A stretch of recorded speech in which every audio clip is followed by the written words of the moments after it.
Hey everyone, welcome to another installment of Harry Potter Theory. In today's video, we're going to be discussing the Goblet of Fire, Harry Potter, and the Triwizard Tournament. More specifically, we're going to be discussing something that I'm sure has crossed the minds of Harry Potter fans at one point or another. What happens if you refuse to participate in the fabled Triwizard Tournament? The Triwizard Tournament is a contest like no other, an event dating back more than 700 years that tests the intelligence, courage, and strength of those participating. Since its inception, the contest has gone forward every 5 years, with a brief 200-year pause due to all three champions being injured in 1792, per Pottermore.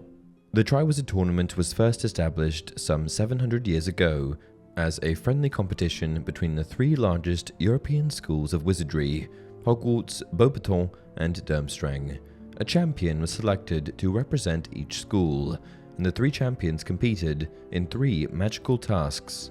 The schools took it in turns to host the tournament once every 5 years, and it was generally agreed to be a most excellent way of establishing ties between young witches and wizards of different nationalities.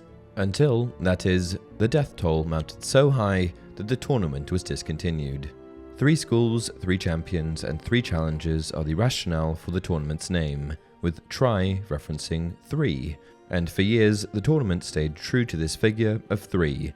However, in Harry's year, in typical Harry fashion, he unintentionally broke this mold and made it more of a quad wizard tournament. In the Goblet of Fire, 4 wizards were competing for Eternal Glory, 1000 Galleons, and of course the famed and revered Triwizard Cup. Breaking hundreds of years of tradition, Harry inadvertently became an extra participant, being thrown into the mix with Victor Crumb, Cedric Diggory, and Fleur Delacour.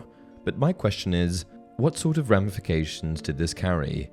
The whole tournament was created by powerful wizards and witches of times past, so I can't help but wonder what kind of powerful magic was in place to ensure that the tournament remained on course, staying true to its original nature. Given that each school was only allowed 1 champion, and that many students wanted the honor of participating in the tournament, it only makes sense that the fabled Goblet of Fire would make the final decision for who would represent their school. Dumbledore explains the process here. The champions will be chosen by an impartial selector, the Goblet of Fire. Anybody wishing to submit themselves as champion must write their name and school clearly upon a slip of parchment and drop it into the goblet. Aspiring champions have 24 hours in which to put their names forward. Tomorrow night, Halloween, the goblet will return the names of the 3 it has judged most worthy to represent their schools. The goblet will be placed in the entrance hall tonight, where it will be freely accessible to all those wishing to compete. One more thing worth mentioning is that no student under 17 could compete, and anyone under that age was quite literally unable to enter the draw. Until Harry, that is. Just as shocked as everyone else at the news, Harry being chosen as a second champion sparked a lot of outrage, as many believed he had unfairly circumvented the rules of the goblet in order to enter. After being selected, he's summoned to a room to join the other champions, and it's here that chaos breaks out. School heads are a mix of confused and furious, and Dumbledore himself delivers the particularly iconic line, "Harry, did you put your name into the Goblet of Fire?" Of course, Harry was innocent, but it was too late. We later find out that Harry's entry was falsified by none other than Barty Crouch Jr., who tricked the goblet into believing that 4 schools were competing instead of 3. The worst part of it all, Harry would have to participate, because you see, each selected champion was bound by a magical contract to see the tournament through to the end. This is reinforced time and time again, first by Dumbledore. Once a champion has been selected by the Goblet of Fire, he or she is obliged to see the tournament through to the end. The placing of your name in the goblet constitutes a binding, magical contract. There can be no change of heart once you've become champion. And next, by Moody, aka Barty Crouch Jr. He's got to compete. They've all got to compete. Binding magical contract, like Dumbledore said. Convenient, eh? My question now is, what if Harry refused? What would have happened to him? What does this contract entail? If we look at Harry Potter canon, there are a few other instances of magical contracts, or at least lasting magical enchantments. The most notable example that I can think of is the Unbreakable Vow. The unbreakable vow is a binding magical contract that connects two parties. The purpose is simple. It is to bind a fellow witch or wizard to a promise. After stating each condition of the vow, the participant who is to uphold said responsibilities must agree to them one by one. The unbreakable vow is a big deal, and what's the consequence of breaking that contract? Why, death, of course. There are usually consequences for breach of a contract, and I can't think of why people would be continually reminding Harry of his necessity to participate if there weren't any parameters put in place that, in a way, forced him to. This leads me to believe that there are two possible systems in place here.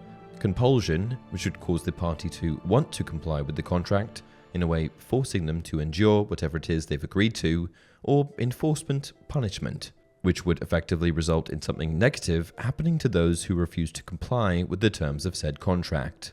However, it doesn't appear that compulsion is the system at play here, as Harry appears to be very unwilling and reluctant to take part, only participating due to the instruction of the tournament's organizers. What this tells me is that enforcement is likely the system at play, which would suggest that, if Harry were to refuse, something very bad could happen to him. This would also explain why everyone encouraged him to participate, regardless of their feelings pertaining to his entry.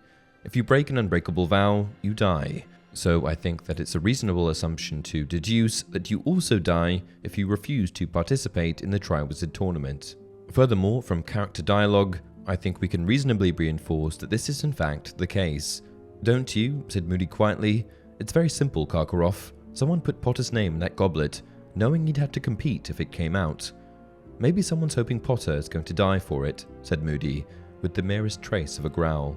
The tournament itself is exceedingly dangerous, and this is also reinforced through the text, so I'd imagine that it'd take some serious enforcement to make it worth risking potential death. There must be some lasting consequence, whether mental or physical, at play.